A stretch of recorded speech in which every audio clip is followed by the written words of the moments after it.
Welcome to Season 3, Episode 5 of the Read by the Author podcast. This episode, I am continuing to read Time Anomaly, the second book in the ECHO TRILOGY, with Chapter 12.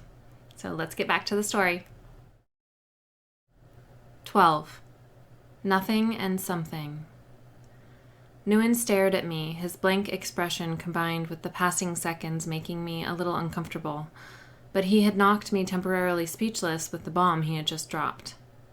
"May we proceed, dear Alexandra?" Nguyen said, once again speaking in the original tongue. "I still have much to do before we depart." A little numb, I nodded.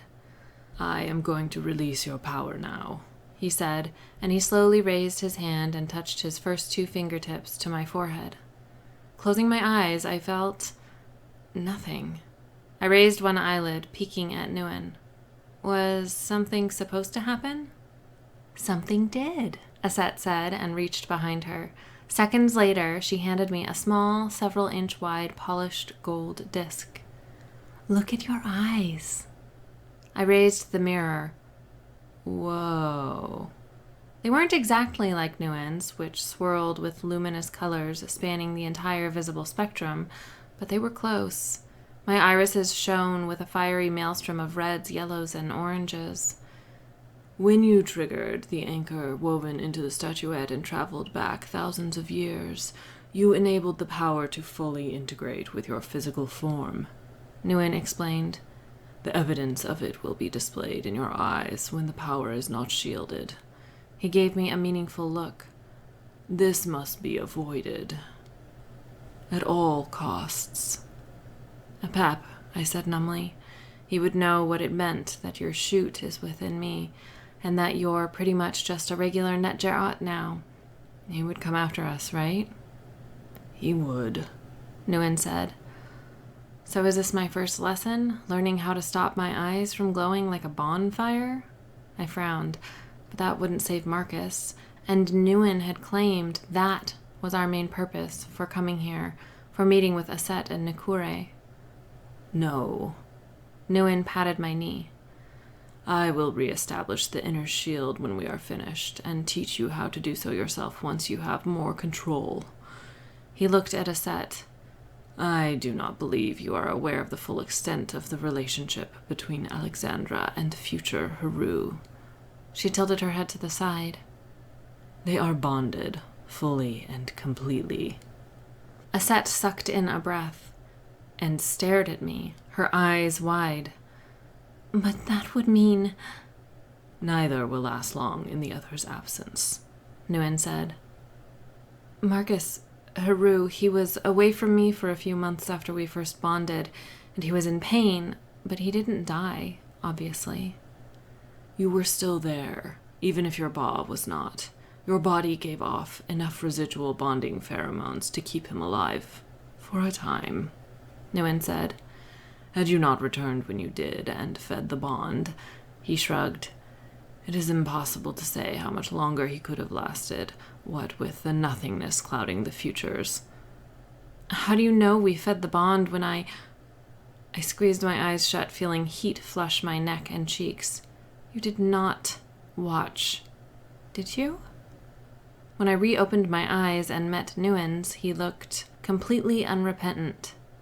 "As I have told you before, I had to determine the path that would lead to Heru's perfect match, to the bonded pair who, together, could restore Ma'at. How could I accomplish such a task without knowing whether or not the two of you would be reunited in time to alleviate his withdrawals before they killed him?"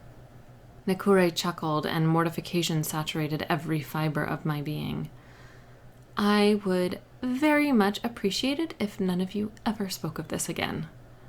Nguyen's lips quirked, but he nodded without comment, as did Nikure and Aset. Aset cleared her throat, and we both looked at her. "This is all very fascinating, and I understand that Nikure is here to help Lex learn to use part of her power, but why am I here, grandfather?" "You are here, my dear Aset, to deliver that which Lex is about to create out of the fabric of the art, the means by which Heru can survive in a world where his bondmate no longer exists. however temporarily.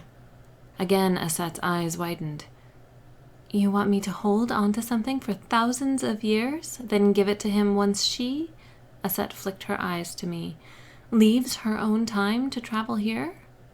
Nguyen nodded. But what if I lose it? And how will I know when to give it to him? She asked, sounding a little frantic. You will not lose it, Nguyen said, his gaze steady on hers. With a gulp, Aset nodded. And you will know when to deliver the object of Heru's salvation, because you will be the one to see Lex off on her temporal journey. But Lex is here now, dear granddaughter, which means you succeeded in the future. You and Nikure, you will make sure that everything works out.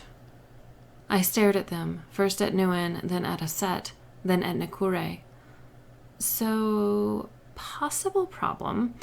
I hunched my shoulders. I have no idea how to make something out of Ott. Nguyen bowed his head toward me. Nikure will guide you through the process. I flashed Nikure a quick, grateful smile. Yeah, but how does something like that save Heru from bonding withdrawals? Nguyen smiled, the knowing smile of a man who contains all of the most precious secrets in the world, past, present, and future. Not all, I reminded myself.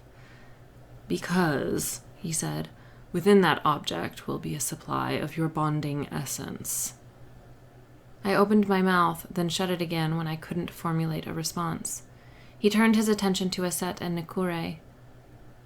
We shall return shortly. Capturing my hand, he looked at me. Let us enter the Ott together, my Alexandra. We will harvest the raw material, then return. I think you will find this portion of the task quite simple. And the other portion? Extracting your own bonding essence will be taxing, and it will take time and immense mental focus. To be safe, you will have to do it every morning and evening in order to store up a large enough supply. As he finished speaking, Nguyen pulled my ba into the Ott. The dizzying array of colors danced around us, though they seemed somehow more substantial than usual. All right, ye mighty god of time, I said with a heavy dose of sarcasm. What do we do now? Nguyen leveled an unamused stare my way. What? I must admit, I do find your lack of deference toward me refreshing at times. Grinning, I gave him a thumbs up. His expression didn't change. This is not one of those times. My smile slipped, and I lowered my hand to my side. Without warning, Nguyen's stern mask cracked, and he started to laugh. Rolling my eyes, I said, Wow, I can see that living for thousands and thousands of years has really made you mature. How old are you, anyway? Eyes that matched the churning rainbow surrounding us twinkled, and Nguyen grinned. Fine, don't tell me. I exhaled in a huff. But really, what do we do now? Nguyen clasped his hands in front of him and rocked back on his heels. Simply take a handful of the Ott, and we'll return to our physical bodies. Nikure will help you with the rest. I pursed my lips, eyeing a reddish-purple tendril that was currently wrapping ethereal wisps between the fingers of my right hand. It can't be as simple as grabbing it, I said, closing my hand as I spoke. Oh, but it is. Nguyen pointed to my right hand. Look. I glanced down and was more than a little surprised to find that the burgundy tendril of Ott was still there and appeared to have solidified into long, taffy-like strands. This is... I searched for the right word while I stared at the fabric of the Ott, which I was currently holding in my hand. This is weirdly awesome. Yes, yes. Now grab a good handful so we can return. I tugged on the purplish strands and started reeling in more of the stringy, stretchy substance. How much do I need? Nguyen flicked a hand my way. That should be sufficient.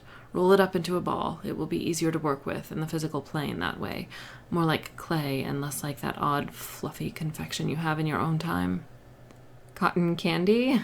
I clarified as I worked on wadding my handful of what was essentially the fabric of space and time into a softball-sized clump. Yes, and I don't know how you can stand it. It's far too sweet. I snorted. As I remember it, when we went to that carnival that one time, you ate a pink and a blue bag of cotton candy, then spent the rest of the night complaining about being jittery. And that was what made my relationship with Nguyen unique. I had grown up with him popping in for regular cross-temporal visits, watching him experience modern life, and laughed, cried, and snuggled with a man everyone else perceived of as a god. Really, compared to everyone else, he was a god. So what did that make me now? Nguyen crossed his arms and shrugged. I no longer care for the confection. Are you done? I held up my harvested ought for him to see. It was mostly purple and red, but had some veins of bright green and an orange yellow that resembled baby poop. I guess so? He nodded and reached for me, wrapping long, strong fingers around my wrist. Hold on to it. And then we were back in the physical world, Nguyen's hand on my knee and a warm quicksilver mass undulating in my hands. This is not what I gathered back in the ought, I said, holding the odd substance further away from my body. Why does it look like this? And why is it moving? It is the substance of the ought, taken out of the ought, Nikure said, procuring his own wad of silvery goo in the blink of an eye. It is time given form. If you were to return it to the ought, it would regain its former appearance. And if you were to stop touching it, he turned his hand over, dropping the shimmering mass, which evaporated in a flurry of colorful mist as he finished speaking, it would return on its own. But I have seen things made of ought, and they do not look like this. I raised my hands a few inches. They looked like your butterfly. Those were already set, Nikure said. You must first mold it into the desired shape with your hands, though with time and practice you should be able to do it with merely a thought, and then you must set it. Well, how am I supposed to do that? I just think, I am done, and... Nikure nodded. Essentially, yes. When you are certain that your creation is complete, it will be as though you've fired a clay pot in a kiln. All right. My gaze fixed on Nguyen. What exactly do I need to shape this writhing mass of ought into? It will need to be worn against Heru's skin, Nguyen said. So a hollow medallion, much like the Ankh-ought, should suffice, but with a stopper at the top so you can add more of your bonding essence to it with ease. It need not be very large.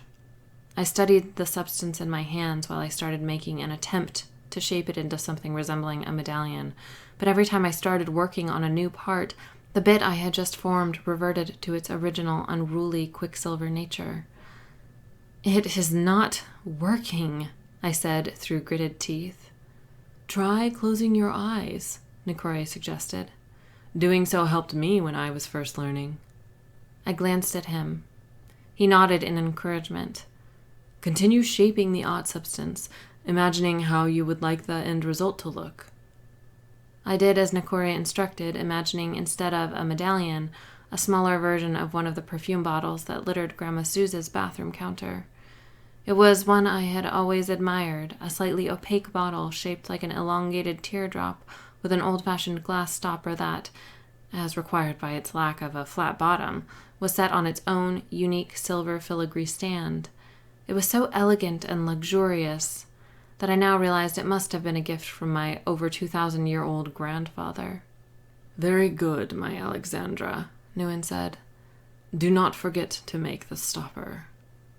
Biting the tip of my tongue, I focused on fashioning a delicate piece that fit snugly in the opening at the top of the little vessel. I pressed my lips together and took a deep breath. Okay, I think I am done. Oh, Aset exclaimed at the same time that Nikure said, Nicely done. I snapped my eyes open and was stunned by the object in my hands. It was almost an exact replica of my grandma's perfume bottle, except my version appeared to be made of some form of quartz rather than glass, and was much smaller, about the size of my thumb. It looked fragile enough that the barest of taps might shatter it. Looked being the operative word. As far as I knew, objects made of ought were virtually unbreakable. It is lovely, Aset said. I have no idea how that just happened. I shook my head and winced, unable to ignore the increasing ache. I looked at Nguyen. What do I do with it now? Nothing for the moment, Nguyen said. We must return to the villa and take care of a more pressing matter. But what about my bonding essence? Do I need to extract it now? Nguyen reached out and touched his fingertips to my forehead, and I assumed he was resealing the shoot within me. Not in your current state, no. The withdrawals have weakened you too much. Perhaps this evening, perhaps in the morning, depending. I arched my eyebrows. Depending on what? Nguyen rose and nonchalantly brushed off the back of his linen kilt. Depending on Heru's mood. 13. Queen and Blade. From my shaded perch on one of the built-in benches around the villa courtyard, I spent several hours watching the household staff go about their midday tasks. Most came and went through the heavy wooden doors, carrying baskets and rough-hewn sacks that were empty when they left the villa, but overflowing with goods, food, cloth, ceramic jars, when they returned. My only companions were the young woman and middle-aged man who were in the courtyard, tending the garden and cleaning and tidying after the previous evening's feast. They offered me smiles every now and again, which I returned easily, but no words passed between us. The man, a slender, dark-skinned fellow with gray streaking his shoulder-length black hair and deep lines marking his weathered face, was pruning a fig tree a few yards away from my perch. He didn't seem to mind the relentless beat of the sun on his tanned shoulders and back. I minded, and I wasn't even in the sun. I couldn't imagine standing out there for minutes, let alone hours. He reached up and plucked one of the few figs left on the lower branches, then held it out to me and said something I didn't understand. Smiling, I uncurled my leg from under me and stood. I had only taken a few steps when two men pushed open one of the wooden doors, barring the gateway out to the street. It was Heru and Set. Heru waited by the gate while Set shut the door, continuing the conversation they had been having as they had entered the villa. Set shook his head and laughed, turning to pat Heru on the shoulder. In my own time, Marcus once told me that he and Set had been incredibly close before Set changed. But hearing the seemingly impossible and seeing it with my own eyes were two entirely different things. As they started up the center of the courtyard, I accepted the fig from the gardener, offered him a nod and another smile, and retreated back to my shaded nook. I held the fig in my palm, careful not to squash it. I mean, I guess it could have been squash, but it's squish. Careful not to squish it, and watched the two men who would, in the distant future, have an unimaginable impact on my life. My father and my bondmate. But not yet. As I watched them together, I couldn't help but notice how much they contrasted one another. Where Set was pale and bore the lean, toned body of a runner, Heru was golden-skinned and more heavily muscled, resembling a prize fighter in the prime of his career, which wasn't too far from the truth. I had seen him fight off 4 human attackers in my tiny Seattle apartment. He had taken them down within seconds with knives as his only weapons. And then there was the encounter we had had in Florence a little over a week ago, where he'd taken out nearly a dozen humans and negerettes in a museum, some of whom had been carrying handguns. To say he was formidable would have been a gross understatement, and to say he might just be the deadliest man alive might not have been an exaggeration. "Hathor!" Set called, altering the trajectory to follow the limestone path that led directly to my hideaway. A broad smile spread across his face, though Heru's expression wasn't so welcoming. In fact, he appeared somewhat doubtful, with the faint crease between his eyebrows and the slight thinning of his lips. Half-heartedly, I raised my fig hand and waved. My heartbeat sped up at the sight of Heru approaching. Despite my silent admonitions to myself that this wasn't the person I really yearned to see, that person wouldn't exist for another 4,000 years. I shut my eyes in a protracted blink. Knowing that this wasn't my Heru also didn't prevent me from feeling the desperate urge to throw myself into his arms and beg him to hold me, kiss me, make love to me, to do anything that might ease the incessant ache of bonding withdrawals even a little. Because I knew that in his core, this was My Heru. Any Heru was my Heru. My queen, Set said, with a dramatic flourish as he neared my bench. You are far too lovely to be relegated to the lonely shadows like this. I offered him a tight smile. I am no queen, and you know it. The two Negerettes stopped in front of me, blocking my view of the courtyard. On the contrary, Heru said, you are the first Netjarot wife Nuin has ever taken, and as the Great Father is the ruler of our people, that makes you our... Great Mother? Set finished, laughing. Heru shot him a sideways glance. No, our queen, especially since Kessie has insisted that she is a princess for so long. I lowered my eyes and toyed with the fig's stubby stem.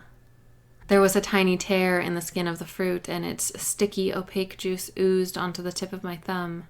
I quickly licked it off. I have no desire to be a queen. I had had enough of being a leader in my own time as the Meswet, the prophesied savior of our people in the future. I had no desire in taking on such a role here and now. When I raised my eyes to Heru's face, his liquid amber gaze was dark and intense. Perhaps you should not have become the Great Father's wife if you were not interested in all that role entailed, he said, a slight edge to his words. I clenched my jaw and tried to hold in my instinctive reaction, but arguing with this man was part of who I was. You had to grow used to standing up for yourself when your significant other was a 5,000-plus-year-old god of time. Despite the effort, I was on my feet within seconds. That is not fair, I said, taking a step closer to Heru and pointing my finger at his chest. I had no choice. You do not know. Black spots spread across my vision, working their way in from the outer edges, and the blood rushing to my head roared in time with my heartbeat, growing as loud as a raging river. Whoa. The fig dropped from my loose grasp, and I could feel myself swaying, though I couldn't seem to stop the unwanted motion. Heru grabbed my elbow to steady me, his grip sure and strong. What is wrong, Hathor? He stepped closer, lifting his hand. Are you unwell? He touched the crook of his index finger to my chin and tilted my face upward. The dizziness was fading, but I was suddenly weak in the knees for a reason that had nothing to do with my current affliction. I was so close to him, to the smooth skin of his sculpted torso. As I looked into his golden eyes, as I watched his pupils slowly dilate, I could practically feel my body greedily soaking up every ounce of naturally produced bonding pheromone within him. Alexandra? Set said, my name, my true name, heavily laden with concern. He touched my shoulder. Does this have something to do with what Nuin told Aset and me? Yes, I whispered. Heru blinked, seeming to wake from a somewhat dazed state, and I wondered if he was soaking up my bonding pheromones too. A horrifying thought began to erode the edges of my temporary bliss. If we bond in this time and I leave, he'll die. That could never happen. Shaking his head, Heru blinked several times in rapid succession. His focus shifted so he was looking over my shoulder. Who is Alexandra, and what are you talking about, cousin? I sighed, not wanting the moment to end, but knowing it had to. Sure, I literally had to be around Heru to keep myself alive, but there was no way I could allow any form of physical intimacy between us, not if such a brief touch could trigger the initial stage of bonding on his part. It is what she is called, where she comes from, Set said. Now take hold of her. We must bring her to grandfather. My entire body tensed as Heru's arms started to slip around me. No, I told him. There is no need. I pushed against him weakly. Don't be ridiculous, Heru said. You are barely staying upright. I pushed against his chest harder. I am fine. Let me go. As you wish, Heru said, releasing me as I shoved one final time. I stumbled back several steps, and when the backs of my legs hit the inset bench, I plopped onto my butt and the back of my head smacked against the wall. Ow, I grumbled, rubbing the tender spot at the base of my skull. The plaster covering the mud bricks hadn't done much to cushion the impact. When I glared up at Heru, I found him standing where he had been, arms crossed and a spark of amusement lighting his eyes. His expression, however, was completely bland. Straightening my back, I stood. I thank you for your help, but as you can see, I am fine now. I should return to I swallowed roughly. My husband. Which is supposed to be you, I thought, as my eyes lingered on Heru. He nodded, showing no signs of making any further move to help me. I met Set's eyes, and he offered a conciliatory smile and a shrug. I was only a few yards past them when I heard the sound of their footsteps behind me. I stopped immediately and turned around. Heru and Set halted as well, only a few feet in my wake. I narrowed my eyes but said nothing as I spun back around and continued on my way, until my hand brushed against Heru's in a backswing. Again, I stopped and faced them. Both men were inches from running into me. Set took a step backward, but neither Heru nor I did. Pursing my lips, I tilted my head back and looked up at him. What are you doing? Following you, he said with an innocent smile. I glanced at Set, but again all he did was shrug. I returned my focus to Heru. Why? To make sure that if you collapse again, someone will be there to catch you. There was a challenging glint in his eyes. I didn't collapse. Because I caught you. I took a deep breath, then another. You... I snapped my mouth shut and shook my head, suppressing a weak laugh. Whatever floats your boat, I said in English. Turning on my heel, I headed around the corner and into the hallway leading to Nguyen's private rooms, voicing no further complaint as the men shadowed me. A few seconds later, Set laughed. Whatever floats your boat, he repeated. When I glanced over my shoulder and caught his eye, he added, This language has amusing sayings. I raised one shoulder, part of me expecting Heru to comment on Set's use of my unfamiliar foreign language. I knew he'd heard me speak it with Nguyen, but he had to be wondering how Set knew it as well, especially considering that Set, Nguyen, and I were the only people in the world who knew English. Heru, however, remained silent until we reached Nguyen's sitting room. Only then did he speak. He strode across the room to where Nguyen was seated in what seemed to be his favorite chair against the far wall, on one side of the Senate table, albeit it wasn't like he had a lot of seating options. The only other chair was the one opposite his across the table. There was also a very uncomfortable-looking wooden settee placed against an adjacent wall, but that was about it. Those meetings you and Set have been having, they have been about her. Heru pointed haphazardly in my direction. Haven't they? He sounded neither accusatory nor angry, simply matter of fact. Nguyen rubbed his face, almost looking exhausted, and I wondered if he had been waiting for this confrontation. After the expectant silence had grown to an uncomfortable level, he nodded.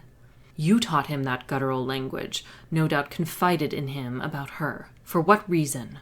Heru asked. Is he replacing me as your blade? I didn't know what it meant exactly, but blade was clearly a title. For a short time, yes, Nguyen said, absolutely calm. Why? Set is replacing you as my blade, because I trust none more than I trust you, Nguyen told him. That makes no sense, Heru said. Ah, but it does when you consider that I shall be entrusting you with the life of my beloved. Heru shot a wary glance my way. You mean Hathor? You may call her Alexandra or Lex. She prefers those names. Then why did you introduce her to everyone differently? Nguyen stood, and even drained of most of his shoot, he still outshone Heru, both in his sheer presence and in the amount of power emanating from him. My decisions are my decisions, and they are final. Think carefully, grandson, before you question them. Heru's head bowed, but Nguyen's words didn't cow him for long. His neck straightened, and he held his head high. She is unwell. Again, Nguyen nodded. She is. How is that possible? It was an honest question. As a Nezarette, I should have been all but indestructible, outside of violent physical harm. Nguyen patted Heru's shoulder, the picture of honesty and friendship. You must trust me in this. She needs fresh air, exercise, and companionship to maintain her health. That seems wise, and I am entrusting you with the task of keeping her healthy." Nguyen paced away from Heru, rubbing his chin ponderously. "I am right here, by the way," I said with a weak wave. "No need to talk about me like I'm not." Set was the only one to look my way. "So what, you are making me her nursemaid?" Heru said. Nguyen paused, then pivoted to face Heru, his posture tense. "I am making you her blade." Haru's hands balled into fists. "For how long?" "For the rest of today, and then we shall see." "Is this a punishment?" My heart sank at hearing Haru's words. Nguyen shook his head slowly. "Punishment? Are you so eager to insult my lovely wife?" Haru's head swiveled in my direction, and when his eyes met mine, I caught a flicker of shame. I swept my gaze back to Nguyen in time to catch his wink. "No," Heru said, almost pleadingly. "It is just, I would like to know what I must do to regain my former position." Nguyen expelled a puff of breath. "Exactly the opposite of what you are doing right now. Be her blade." He glanced my way and smiled. "Look out for her. Protect her." Something he saw on my face altered his expression, and his gaze sharpened, becoming hawkish. He shifted his glare to Heru. "Do not leave her side. She is more precious to me than anything else on this earth." Heru bowed his head. "As you say, great father. What would you have me do with her for the remainder of the day?" I could barely believe the subservience I was hearing from him. I had never seen Marcus acquiesce to anyone, but then Nguyen didn't exist in my time. "We are leaving in the morning. I am entrusting you in making sure that she has everything she needs for the journey." Heru inhaled and opened his mouth, then seemed to think better of whatever he had been about to say and breathed out heavily. "Gather your things," he said as he brushed past me. "I will be waiting in the courtyard." I watched him stride toward the curtained doorway. "What things?" I muttered under my breath, fairly certain I owned nothing but the clothes on my back, and even my dress was borrowed. But, as it turned out, I did have things. Nguyen retreated into the bedroom for the briefest moment, then returned carrying a flat wooden container about the size of a small jewelry box. It was crafted from some dark reddish-brown wood and inlaid with another wood almost as pale as ivory in a simple geometric pattern. 2 bulbous knobs, no larger than the tip of my pinky, protruded from one of the longer sides, directly opposite each other on either side of the box's seam. A thin leather cord twined between and around the knobs in a tight figure 8, ensuring the box stayed shut. Something within rattled as I accepted the small container. I raised my eyebrows. "What's this?" "The remainder of the turquoise beads that formerly made up your dress." Nguyen looked down at the turquoise quartz and silver belt around my waist. "Other than those you are wearing, of course." He laughed suddenly. "What is it they say in your time? You are an independently wealthy woman." I accepted the box, shaking it gently. "Thank you for this, Nguyen. Really." I smiled wryly. And that term comes from a slightly earlier time than mine. Nguyen waved his hand dismissively. "Go, my Alexandra. Have fun. The time in Heru's presence will do you good.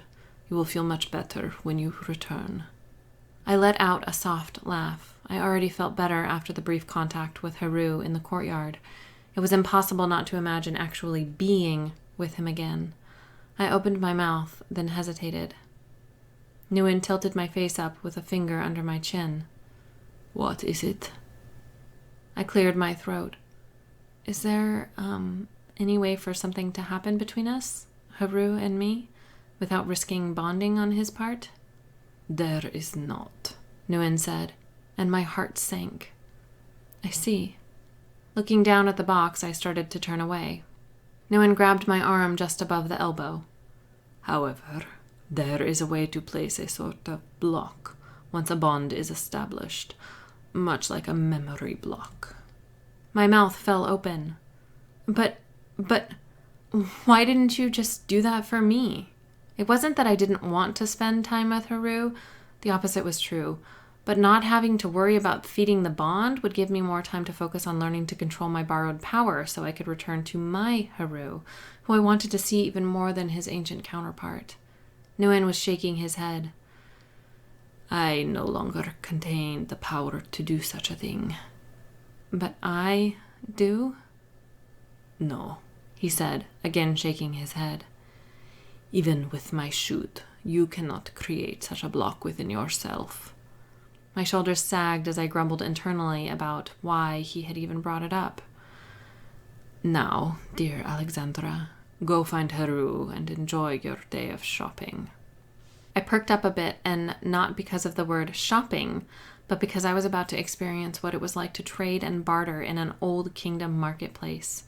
It was an archaeologist's dream. And be careful, he added. I eyed him. I meant what I said to Heru, dear Alexandra. His new position as your blade is far more significant than being my right hand. The moment you arrived in this time, you became the single most important person alive. That's it for this episode of Read by the Author. We will be back next week with Chapter 14 of Time Anomaly. Until then,